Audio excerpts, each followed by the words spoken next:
हाँ जी madam. Madam बस पहुंच रहा हूँ, 15 मिनट में पहुंच रहा हूँ। मैडम आपसे जल्दी मुझे है, आता हूँ मैं आपके पास।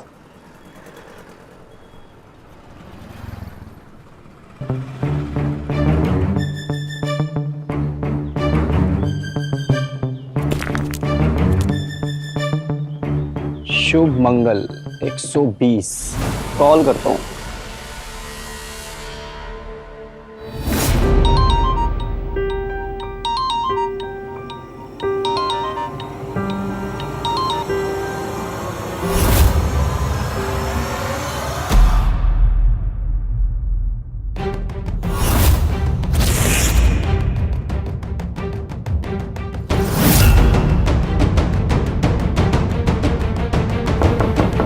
मिस्टर गुप्ता, स्टॉक कार्ड से डिलीवरी है आपकी। Mister Gupta, mister Gupta, parcel है आपका।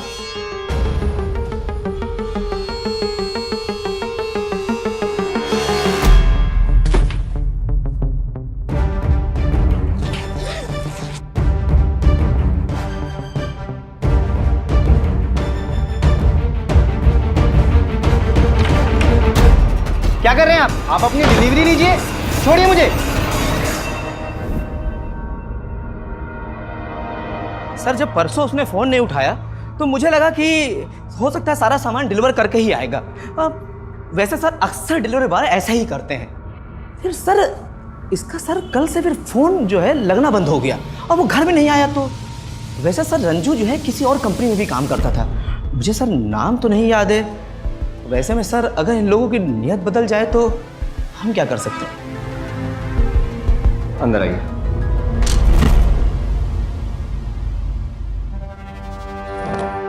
नौ डिलीवरी के बाद लगभग कितने का सामान था उसके पास? सर 2 टैबलेट, 1 लैपटॉप और 2 मोबाइल। हमने सर रिटर्न बिल लिया था, लगभग 2 लाख रुपए का सामान था। हमारी कंपनी तो डिलीवर करती है सामान, तो सर सारा स्टॉक कार्ड का था। सर हमारी आप कुछ मदद कीजिए प्लीज सर। आप फिक्र मत कीजिए, हम उसे पकड़ ही लेंगे। जाएगा कहाँ बचकर? तुम लोगों को तो बस छुट्टियों का बहाना चाहिए घर भागने के लिए। जरा काम वाम पे भी ध्यान दे दो। और ये देखो, बरसात से पहले ये सारे पिलर्स खड़े होने चाहिए। चलो जल्दी काम पे लगो अब। अगर ये बारिश से पहले नारा भर गया तो? यहाँ पर ये सीमेंट की बोरियां बारिश में रखी हैं। अरे काम चोर हो तुम लोग।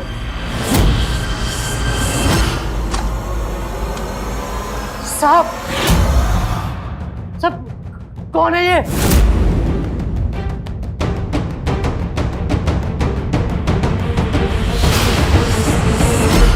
फोटो दीजिए उसकी और डिलीवरी लिस्ट भी।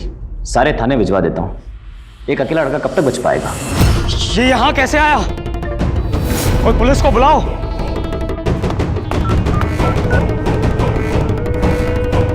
शुभ मंगल बिल्डिंग में किसी एस गुप्ता को डिलीवरी देने गया था, लेकिन वहां पहुंचा ही नहीं। सर हॉस्पिटल में तो कुछ भी नहीं मिला है और किसी थाने में किसी एक्सीडेंट की भी कोई रिपोर्ट दर्ज नहीं हुई है। 2 लाख का सामान लेके किसी अस्पताल में जाएगा वो? चोर बाजार में पता करो। Yes sir. Hello, Govind Nagar police station. हाँ, मैंने ही मैसेज किया था उस डिलीवरी बॉय को फोटो। क्या? Are you sure? पक्का वही बंदा है? हाँ सर, हम लोग पहुंच गए सर। हाँ वही है सर। सर एक बॉडी मिला है, 2-3 दिन पुराना है सर। सर आईडी भी वही है सर। लास्ट के बाद कोई बैग नहीं मिला है। ठीक है, चल चल साहब के पास चल। चल साहब, आपने बोला था ना घर वालों से पूछताछ करने के लिए। रंजू के साथ रहता है, ये उसका कजन भाई है, ये लकी। सर रंजू भैया ने कोई सामान चोरी नहीं किया।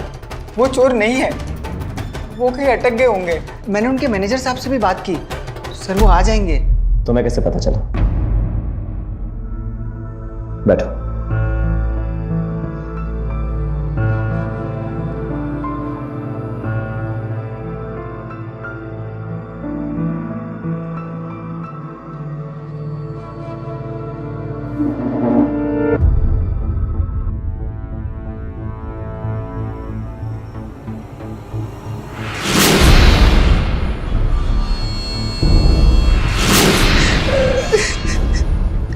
घर में और कौन कौन है? कोई नहीं है सर। हमारे माँ बाप 2 साल पहले ही एक्सीडेंट में चल बसे। गांव में खाने पीने की भी मुश्किल हो गई थी। फिर रंजू भैया शहर आ गए। 6 महीने बाद उन्होंने मुझे भी यहाँ बुला लिया, कहा कि तुझे पढ़ाऊंगा। शुभ मंगल बिल्डिंग। अगर रंजू वहां पहुंचा ही नहीं तो फिर पता करो। सर चलो। रंजू एक ऑनलाइन कंपनी के साथ जुड़कर डिलीवरी बॉय का काम करता था। लोगों के घर जाकर ऑर्डर किया सामान उन तक पहुंचाना उसकी जिम्मेदारी थी। लेकिन अचानक बेहद रहस्यमय परिस्थितियों में उसकी लाश बरामद हुई। घर के दरवाजे पर जब भी कोई अनजान शख्स सामान पहुंचाने या बेचने आता है तो उसे लेकर मन में तरह तरह की शंकाएं रहती हैं। उसकी नीयत को लेकर एक डर बना रहता है, न जाने कैसी प्रवृत्ति का होगा। लेकिन यहां मामला उल्टा है। सामान डिलीवर करने वाले रंजू को अचानक एक घर के भीतर खींच लिया गया और फिर उसकी लाश बरामद हुई। लेकिन इसका कारण क्या है? क्या रंजू किसी साजिश का शिकार हुआ या फिर उसी ने कुछ ऐसा किया था जिसका यह नतीजा सामने आया? जवाब आपको हैरान कर देगा।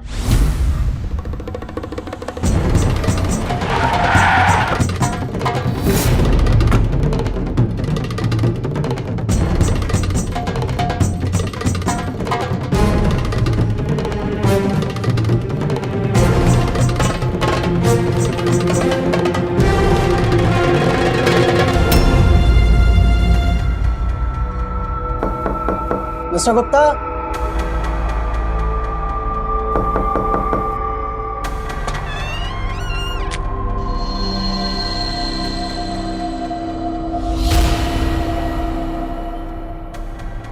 मिस्टर गुप्ता यहीं रहता है? नहीं सर, यहाँ तो मैं रहता हूँ, अंकुर। लेकिन उन्होंने तो कुछ सामान ऑर्डर किया था स्टॉक कार्ट से किसी एड्रेस पर। स्टॉक कार्ट से मैंने अभी तक कुछ ऑर्डर ही नहीं किया।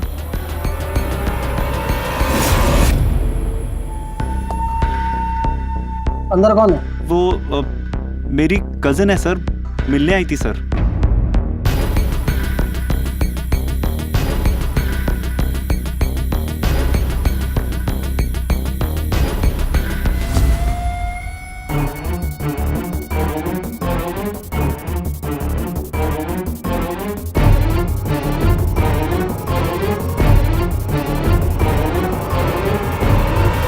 तुम ये बताओ कि तुम में से किसने एस गुप्ता के नाम पे ऑर्डर किया था? 3 दिन पहले कंपनी का डिलीवरी बॉय आया होगा दोपहर में। हमने कुछ ऑर्डर नहीं किया सर, और दोपहर में सर डिलीवरी बॉय यहाँ आ भी कैसे सकता है? मैं तो कॉलेज से ही 4 बजे आता हूँ। नहीं, उस बैग का अब तक पता नहीं चला है। एस गुप्ता का फोन भी नहीं लग रहा है। सर मैं अभी पूरे महीने की डिलीवरी रिपोर्ट देख रहा था तो सर पता चला कि उसका एड्रेस सर वो है ही नहीं। मतलब? सर वो शुभ मंगल बिल्डिंग से 2 गली आगे को रहता था और पिछली 5 डिलीवरी सर उसी एड्रेस पर रिसीव हुई है। एस गुप्ता कोई और भी तो हो सकते हैं। नहीं सर, फोन नंबर सेम है। इसका मतलब उसने किसी और एड्रेस से बुलाया था रंजू को। सर वहाँ ना कोई एस गुप्ता है ना उसके बारे में कोई कुछ जानता है। मुझे एस गुप्ता की सारी डिलीवरी रिपोर्ट चाहिए। ठीक है सर, मैं भेज देता हूँ। Thank you. यादव। जी सर। इस गुप्ता का मोबाइल ट्रैक पे डाल। जी सर। अभी नया क्राइम चालू हो गया है, इंटरनेट शॉपिंग क्राइम।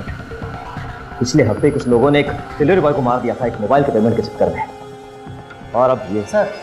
सर मुझे तो ये गुप्ता कुछ ज़्यादा ही चालाक लगता है। और शुभ मंगल में स्टूडेंट्स बता रहे थे कि वो अक्सर अपने क्लासेस जाने के लिए रूम में सिर्फ कुंडी लगाकर चले जाते हैं। तो इस गुप्ता को ये बात पता थी। उसे मालूम था उस वक्त वहाँ ना कोई होगा और ना ही रूम लॉक होंगे और डिलीवरी बॉय वहाँ पहुँचेगा। पर क्यों? अब ये वहां जाके पता चलेगा। चलो।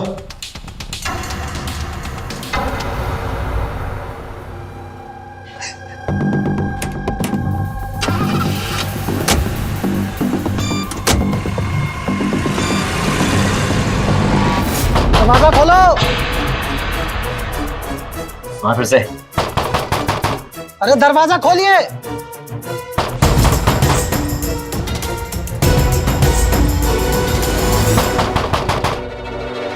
कोई है? खोलिए दरवाजा। ए सुनो, ये घर कब से बंद है और कौन रहता है यहाँ पर? ये घर तो हमेशा बंद ही रहता है। शरद गुप्ता जी का कुछ पता नहीं चलता। दरवाजे हमेशा बंद रहते हैं, खिड़की दरवाजे कभी खुलते नहीं। कभी कभी डिलीवरी वैन आती है तब हम लोगों को भी पता चलता है कि शरद जी घर पे ही हैं। क्या डिलीवरी करते हैं? करते नहीं सर, डिलीवरी आती है। टीवी, फ्रिज, एसी, राशन का सामान, यहाँ तक कि सब्जी भी वो पार्सल से ही मंगवाते हैं। अब अकेले आदमी हैं, हो सकता है शायद इसी वजह से सब चीज़ें ऑनलाइन ही। आप लोग कैसे? क्या किया गुप्ता जी ने? दिखते कैसे? रिटायर्ड आदमी है। ये देखिए, इन्हीं को ढूंढ रहे हैं ना आप लोग? मुझे भी तो जब से यहाँ आए तब से गड़बड़ी लगते हैं गुप्ता जी। ना किसी से मिलते हैं, ना बात करते हैं, ना बाहर निकलते हैं। एक नौकर रखा था, उसको भी निकाल दिया। पता नहीं घर में कैसे अकेले। हेलो सर, गुप्ता का फोन ट्रैक हो गया है। बिल्डिंग वही है जहाँ डिलीवरी बॉय की बॉडी मिली है। चाबी वाला है कोई यहाँ पर? चाबी? कोई चाबी वाला है यहाँ पर? No sir. तोड़ना ही पड़ेगा। ताला तोड़ दे। ए, पत्थर ले, ताला तोड़।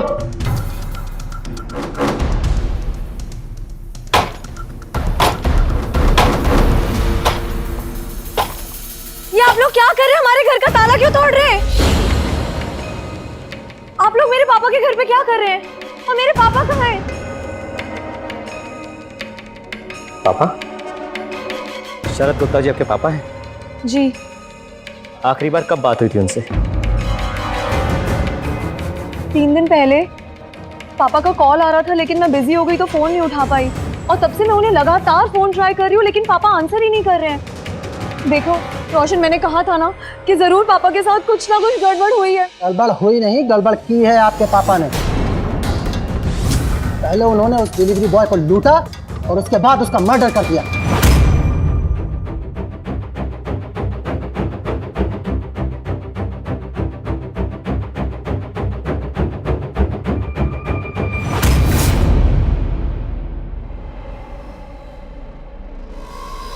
आप पुलिस वाले किसी पर उंगली उठाने से पहले उनके बारे में पता क्यों नहीं करते हैं? अगर मालूम करते तो पता चलता कि मेरे पापा एक इनकम टैक्स ऑफिसर थे। वो चोरी करेंगे और वो किसी का मर्डर तो कर ही नहीं सकते सर। मैडम, ये सारी बातें अंदर जाके पता हो सकती है। आपके पास चाबी है? चलिए। अरे अंदर क्या आपको चोरी का सामान मिलेगा क्या सर? आप बाहर जाके मेरे पापा को क्यों नहीं ढूंढते हैं? मेरे पापा जरूर किसी तकलीफ में हैं। हे भगवान, किस हालत में होंगे मेरे पापा?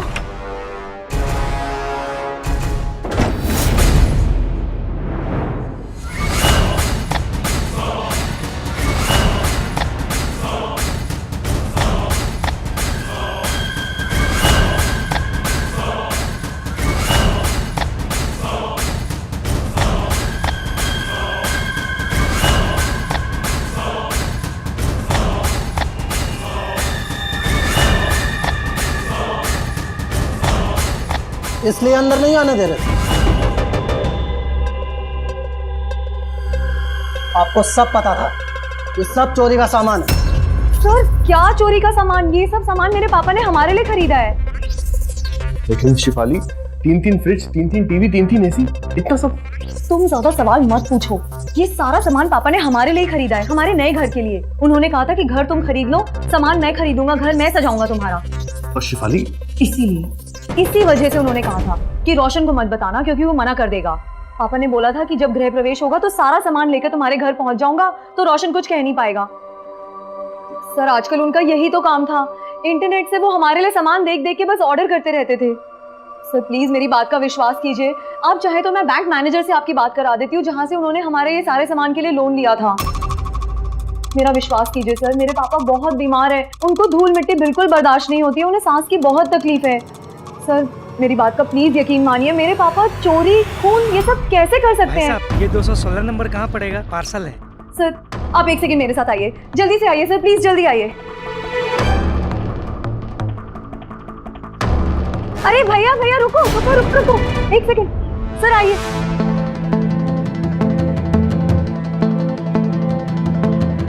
आप इस घर में पिछले हफ्ते डिलीवरी करने के लिए आए थे ना? जी पिछले हफ्ते। एक लैपटॉप, वो बुढ़े अंकल रहते हैं ना यहाँ पे, उन्होंने ही मंगवाया था। तो जब आप यहाँ आए थे आपके बैग में और भी सामान होगा, तो वो बुढ़े अंकल ने आपका बाकी सामान आपसे छीनने की कोशिश की थी। छीनेंगे क्यों? मैं तो पहले भी यहाँ डिलीवर कर चुका हूँ और उल्टा मेरे पॉकेट से पैसा गिर गया तो उन्होंने वापस किया और डांटा भी मुझे। सुना आपने इनकी बात। मेरे पापा की उस डिलीवरी बॉय के साथ कोई दुश्मनी थोड़ी थी जो उसके साथ वो ऐसा करेंगे। सर, मेरे पापा खून कर ही नहीं सकते हैं। सर, आप मेरी बात समझने की कोशिश कीजिए, वो किसी तकलीफ में है। मैडम, आपकी बात अगर सही है तो उनका मोबाइल उस डेड बॉडी के पास कैसे नजर आया? और उन्होंने गलत एड्रेस पे क्यों मंगाया डिलीवरी? बोलिए। रहस्यमय परिस्थितियों में डिलीवरी बॉय रंजू की मौत।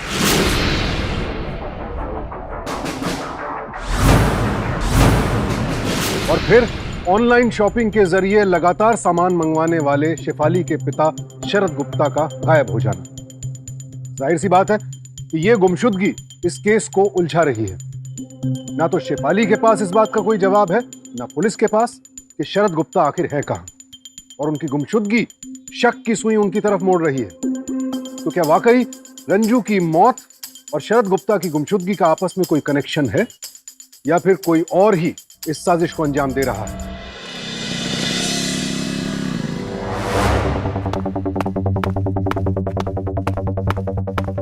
सर, हॉस्पिटल, चेकपोस्ट सब जगह देख लिया, कहीं कुछ पता नहीं चल रहा है।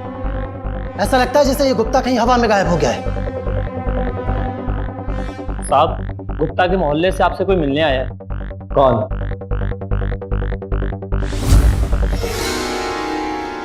वो सर, आप लोगों ने कहा था ना कि अगर किसी को कुछ पता चले तो इन्फॉर्म करना। हाँ। अंशु, कल मेरा बेटा बहुत डर गया था सर। बताओ अंशु बेटा। मैंने बुड्ढे अंकल को स्टॉक कार्ड के डिलीवरी बॉय से लड़ते हुए देखा था वेडनेसडे को। यानी कि गुप्ता के गुम होने से 2 दिन पहले।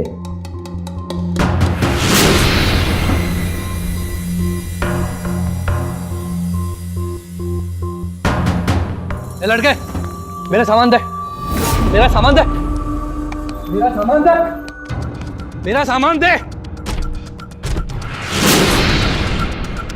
मतलब वो पहले से उसके पीछे पड़ा था। आखिर दुश्मनी क्या थी उसकी? एक काम कर सर, उसके भाई को बुला, पूछताछ कर, शायद कोई इंफॉर्मेशन मिले। और मैं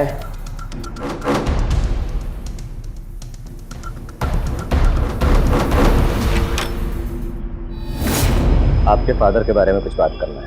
लेकिन आपने तो कॉल भी नहीं किया आने के पहले, तो आप ऐसे कैसे यहाँ पे आ सकते हैं? एक्सक्यूज मी, आपके फादर ने कभी उस डिलीवरी बॉय के बारे में आपसे बात किया था या फोन पर ऐसे कुछ? नहीं, पर आप क्या सिर्फ ये पूछने के लिए यहाँ पर आए हैं? याद कीजिए,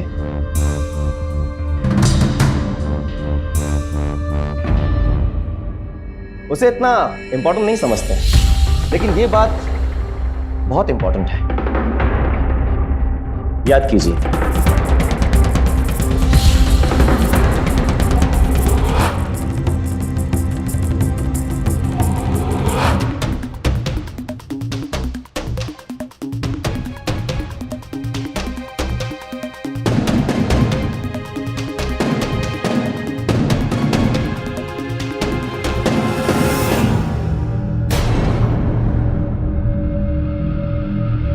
याद कीजिए मैडम, बहुत इंपॉर्टेंट है। अरे सर, आप कैसी बात कर?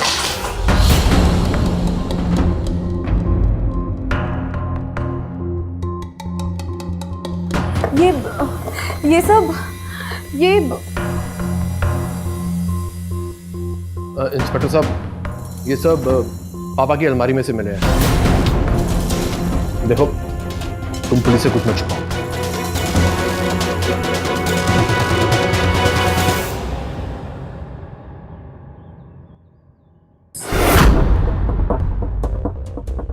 ये तेल, ये हाई परफॉर्मेंस टैबलेट किसके हैं? सर, ये सब मेरे पापा का नहीं है। ये सब मेरे पापा का हो ही नहीं सकता। आपके पापा यहाँ पर अकेले रहते थे, तो फिर किसका हो सकता है ये? सर, जिसका भी होगा, लेकिन इसका उनके गायब होने से क्या लेना देना? और उस डिलीवरी बॉय का? अब समझ में आया मुझे। रास्ते भर यही सोच रहा था कि उस डिलीवरी बॉय का क्या संबंध हो सकता है। दुश्मनी नहीं, बदकिस्मती। आपके बाबा यहाँ अकेले रहते थे ना, वो किसी न किसी को यहाँ बुलाते थे, तभी खिड़की दरवाजे सब बंद रखते थे। बदकिस्मती तो उस रंजू की थी जो उस वक्त डिलीवरी देने पहुंच गया और उसने उस औरत को देख लिया होगा। अपनी इज्जत बचाने के लिए आपके पापा ने। सर आप पुलिस वाले हो चाहे जो कोई भी हो, आप मेरे पापा के बारे में ऐसे बात नहीं कर सकते। अगर आपने ऐसे बात की ना, मैं धक्के मार के आपको यहाँ से बाहर निकाल दूंगी। Shifali please control. रोशन तुम पापा को सिर्फ 2 सालों से जानते हो, मैं उन्हें 28 सालों से जानती हूँ। वो ये सब कर ही नहीं सकते, ये सब उनका हो ही नहीं सकता। आपके जानने से एविडेंस झूठे नहीं हो जाएंगे। आपको एविडेंस चाहिए? आप चलिए मेरे साथ भीखू के पास। भीखू यहाँ रहता था और यहाँ पे काम भी करता था। आप उसी से पूछ लीजिएगा कि पापा का किस औरत के साथ क्या संबंध था। आपके पापा के कैरेक्टर सर्टिफिकेट में मेरा कोई इंटरेस्ट नहीं है, तो जानना था मैंने जान लिया। सुन, लड़कियों के एजेंट को कांटेक्ट कर, गुप्ता की फोटो दिखा, कोई ना कोई तो सप्लाई करता होगा उसे। रोशन भीखू के पास चलो, प्लीज भीखू के पास चलो अभी अभी। देखो तुम समझ नहीं रहे हो, मुझे पापा का कैरेक्टर नहीं, मुझे उनकी जान बचानी है। और तुम्हें याद है ना डॉक्टर ने क्या कहा था? डॉक्टर ने कहा था कि अगर 1 वीक तक उन्होंने इनहेलर नहीं लिया ना तो उनकी जान जा सकती है, और उन्हें गायब हुए 4 दिन से ज्यादा हो चुके। प्लीज प्लीज भीखू के पास चलो प्लीज।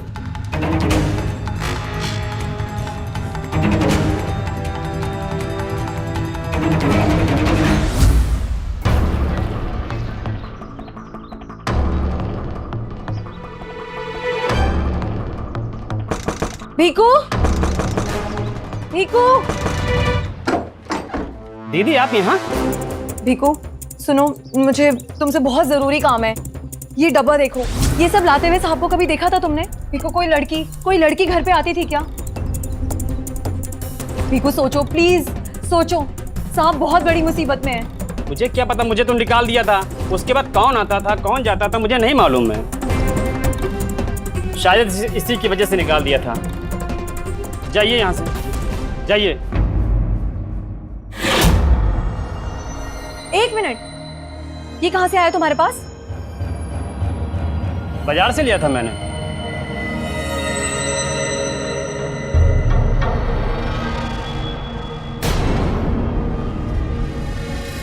हमारा नाम लिखा हुआ लैम्प शेड तुमने बाजार से लिया? पता है रोशन पापा लास्ट वीक ही कह रहे थे कि एक बहुत सुंदर लैंप मंगवाया और मिल नहीं रहा है।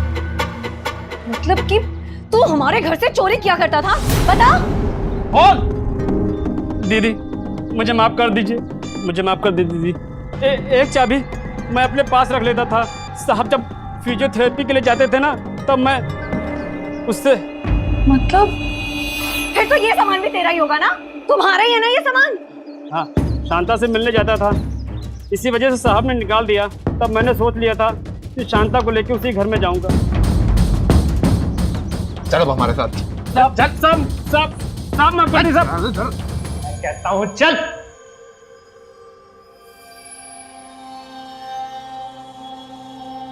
आखिर क्या दुश्मनी थी आपके पापा और रंजू के बीच? देखिए, आपके पापा का मोबाइल मिला था ना कंस्ट्रक्शन साइट पे, और बच्चा झूठ क्यों बोलेगा? उसने कुछ गलत तो नहीं देखा था ना? पिछले बुधवार को जरूर कुछ ना कुछ गड़बड़ है आपके पापा और रंजू के बीच। सर एक बार रंजू की पिछली कंपनी में पता करें, उसने अभी कुछ महीने पहले ही वहाँ जॉब छोड़ी है, और आपके पापा ने वहाँ से भी तो सामान लिया था। अगर वहाँ कुछ हुआ हो तो? पिछले बुधवार एक अजीब चीज हुई थी। भैया ऑटो करके घर आए थे। मतलब भैया जब डिलीवरी के लिए भी जाते हैं तो बस में नहीं, पैदल जाते थे पैसे बचाने के लिए। लेकिन उस दिन वो अकेले ऑटो में आए थे, शायद थोड़े डरे हुए भी थे। कुछ बताया उसने? नहीं सर, वो मुझे कोई टेंशन वाली बात बताते ही नहीं थे। लेकिन सर वो ऑटो ड्राइवर से कुछ बात कर रहे थे। उसका नाम गणपत है, वो हमारे मोहल्ले में ही रहता है। गणपत?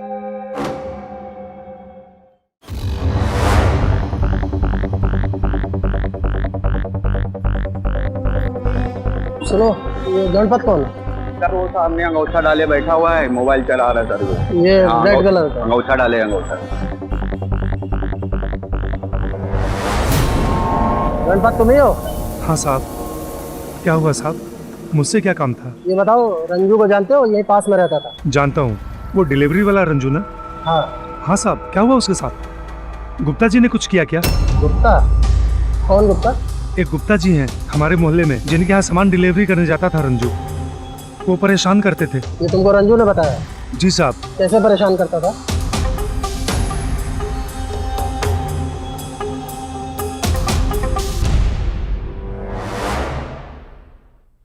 सर, आपको यकीन नहीं होगा कि ये गुप्ता क्या क्या उसी मोहल्ले से बैठाया था ना?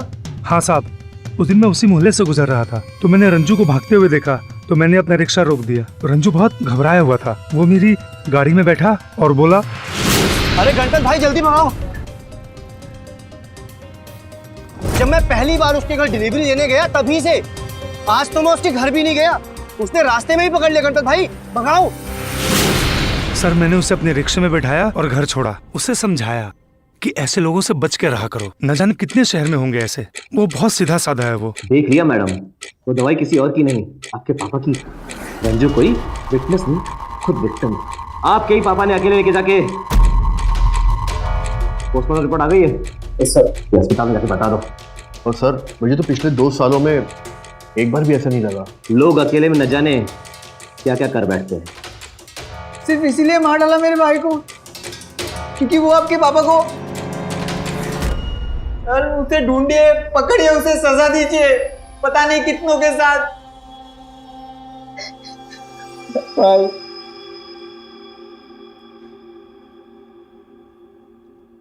शेफाली के पिता शरद गुप्ता का चरित्र सवालों के घेरे में है और कई बातें इस ओर इशारा भी कर रही हैं। मसलन घर के खिड़की दरवाजों का हमेशा बंद रहना, घर से आपत्तिजनक सामग्री मिलना और जांच के दौरान उनकी संदेहास्पद गतिविधियों से जुड़ा बयान, सब उनके चरित्र को कटघरे में खड़ा कर रहे हैं। बेटी अलग बयान दे रही है लेकिन तफ्तीश में अलग बातें सामने आ रही हैं। ऐसे में असलियत क्या है, ये एक पहेली बन गया है। एक रिटायर्ड सरकारी मुलाजिम के बारे में उठ रही इन शंकाओं की सच्चाई क्या है, और सबसे बड़ा सवाल ये कि वो हैं कहां।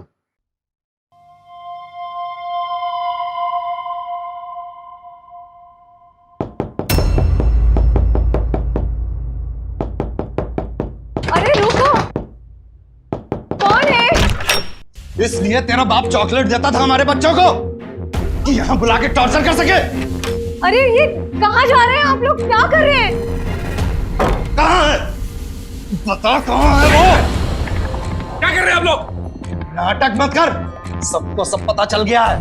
वो गुप्ता अकेला इस घर में खिड़की दरवाजे बंद कर ये सब प्लान करता था। देखिए अभी तक कुछ प्रूव नहीं हुआ है। अगर तुम लोगों ने हद पार करी ना तो पुलिस को बुला लूंगा। समझा देना उस छरकी गुप्ता को, अगर वो मोहल्ले में दिख गया ना, फोन तो करता होगा ना।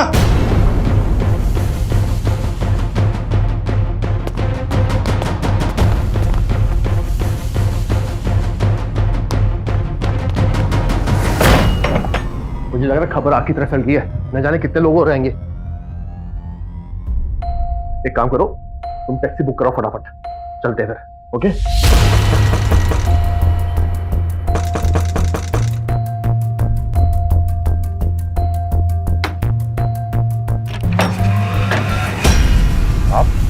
नौकर के घर पे चेक करने पे ये सामान मिला है। साहब ने बोला था कि दिखा के लेके आओ।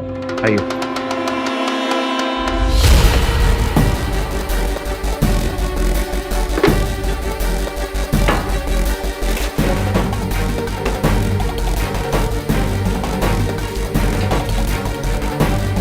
ये तो पापा की हैंडराइटिंग है। ये देखो, SC0397 SC8457। ये तो स्टॉक कार्ड के कंप्लेंट नंबर्स है ना? तुम्हें याद है एक बार तुम्हारा ही कंसाइनमेंट खो गया था तो हमने उन्हें कंप्लेंट लिखवाई थी, तो ऐसे ही एक नंबर उन्होंने हमें मैसेज किया था। लेकिन पापा ने ये नंबर लिखे क्यों? तुम वो सब छोड़ो, इम्पोर्टेंट बात ये है कि पापा ने इतनी सारी कंप्लेंट क्यों की? 9 से 13 के बीच हर दिन एक कंप्लेंट की है। कहीं ये कुछ स्टॉक कार्ड का ही तो चक्कर नहीं है? कुछ तो गलत हो रहा है रोशन। कहीं ये पूरा का पूरा झमेला इस कंपनी का तो नहीं है? और तुम्हें पापा का नेचर तो पता है ना? तुम्हें पता है ना कि पापा कैसे बाल की खाल निकाल देते हैं। उन्हें लगता है कि अभी भी वो जॉब कर रहे हैं। मुझे तो लग रहा है कि ये कंपनी का ही कोई चक्कर है। हम आपके साथ पुलिस स्टेशन आ रहे हैं, चलिए। दिमाग नहीं खाइए आप मेरा, अपने पापा को सही साबित करने की जिद में। ठीक है, आपकी कंप्लेंट फिर से चेक करा, लेकिन अभी मुझे अपना काम करने दीजिए। इस लड़के को अपने भाई की डेड बॉडी लेके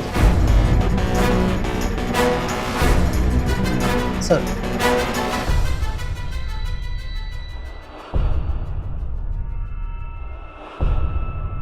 सर लग रहा है इस बार ये सही बोल रही है। कुछ तो गड़बड़ है सर। गुप्ता ने 6 तारीख को एक महंगा वाटर प्यूरीफायर ऑर्डर किया था सर। उसके बाद उसकी रिटर्न के लिए रिक्वेस्ट डाली, पर कंपनी कह रही है कि जब उनका लड़का लेने गया तो उन्होंने रिटर्न नहीं किया। मैंने उन सारी कॉल्स की रिकॉर्डिंग मंगवाई है सर, जो गुप्ता ने कंपनी के कॉल सेंटर को की थी। शायद उससे कुछ मामला सामने आया।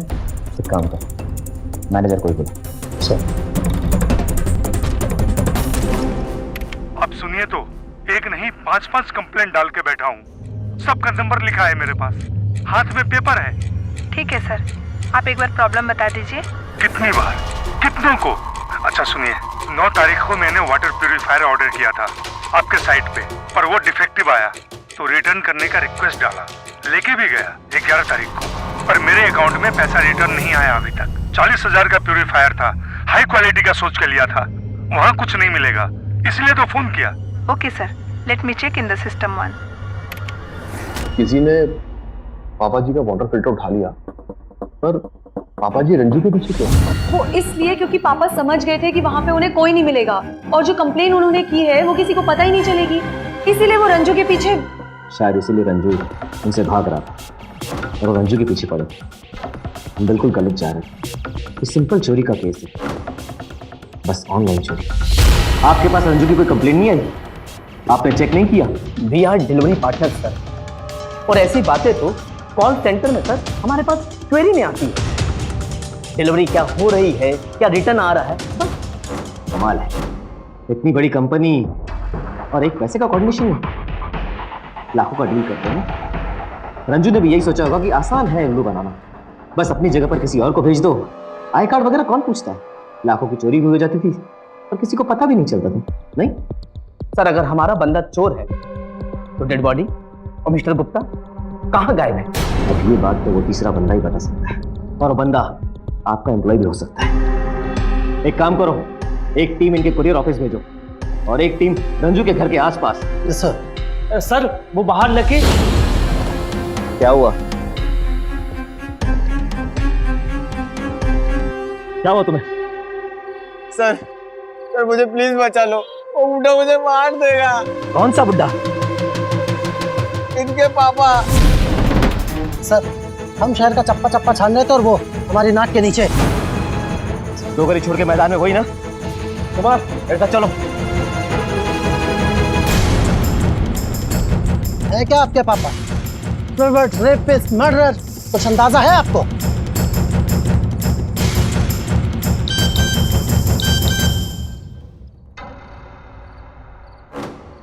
रंजू की पुरानी कंपनी से मेल।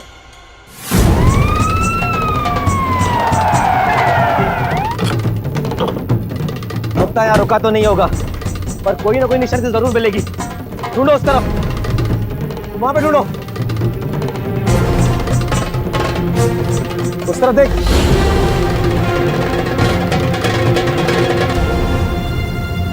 कमाल है, इतने अंधेरे में लकी को नजर कैसे आया गुप्ता? साहब, क्या गुप्ता ने ये सब कहानी केवल सामान वापस करने के लिए बनाई? मगर ऐसा क्यों? एक बात बता, तूने कभी लकी को गुप्ता की फोटो दिखाई थी? नहीं साहब, कभी नहीं।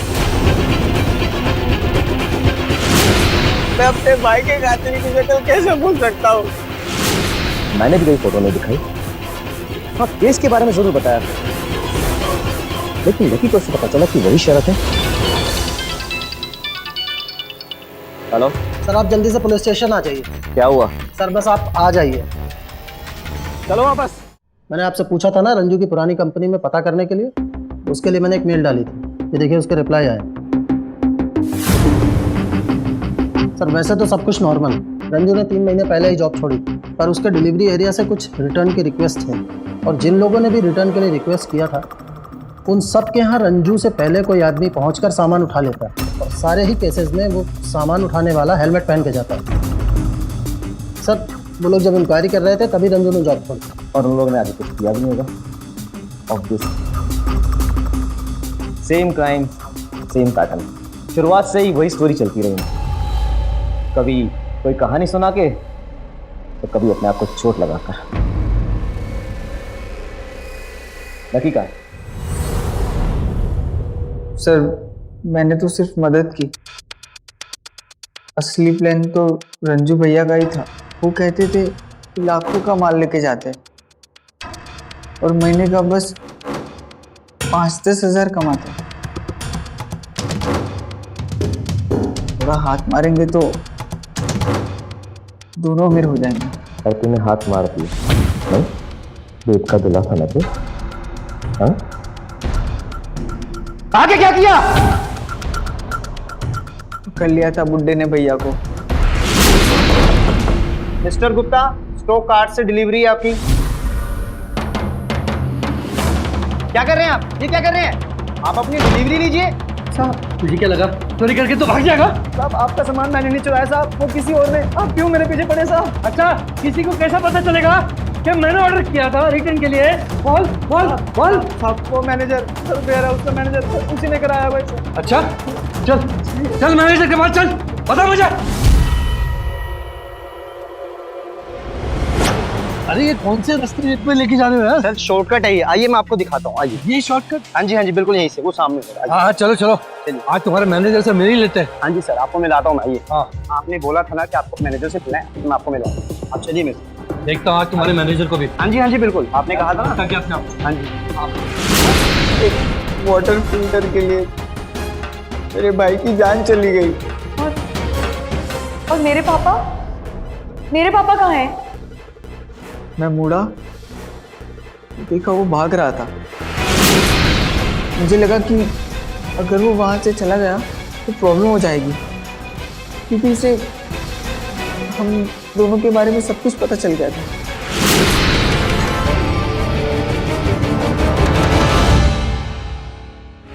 पैसे कमाने का शॉर्टकट रंजू और उसके भाई को अपराध के रास्ते पर ले गया। रुपयों के लालच में इन दोनों नीच भाइयों ने ऐसी साजिश रची जिसकी चपेट में एक निर्दोष बुजुर्ग आ गए। रंजू को तो उसके कुकर्मों की सजा किस्मत ने उसी वक्त दी थी और लकी को पुलिस ने धर दबोचा। लकी को शरद गुप्ता की हत्या के जुर्म में आईपीसी की धारा 302, आपराधिक साजिश के लिए धारा 120B और धोखाधड़ी के लिए विभिन्न धाराओं के तहत हिरासत में लिया गया है। जाहिर सी बात है, अब उसकी पूरी उम्र सलाखों के पीछे गुजरेगी। ऑनलाइन शॉपिंग आज हमारी जिंदगी का हिस्सा बन चुकी है। इससे डरने या इस पर संदेह करते रहने की जरूरत नहीं है। आपके दरवाजे पर आने वाला हर इंसान चोर, उचक्का या अपराधी नहीं हो सकता। जरूरत है तो बस सतर्क रहने की। डिलीवरी करने वाले शख्स की पहचान क्या है ये आपको मालूम होना चाहिए। उसका पहचान पत्र चेक कीजिए, उसके हाव भाव, उसकी हरकतों पर पैनी नजर रखिए और संदेह की स्थिति में संबंधित कंपनी या पुलिस को सूचित करने में देर मत कीजिए। इसी विनती के साथ अब मैं सुशांत सिंह इजाजत लेता हूं। जुर्म की सच्ची घटनाओं पर आधारित आपको सतर्क करती कहानियों का सिलसिला यूं ही जारी रहेगा। देखते रहें सावधान इंडिया।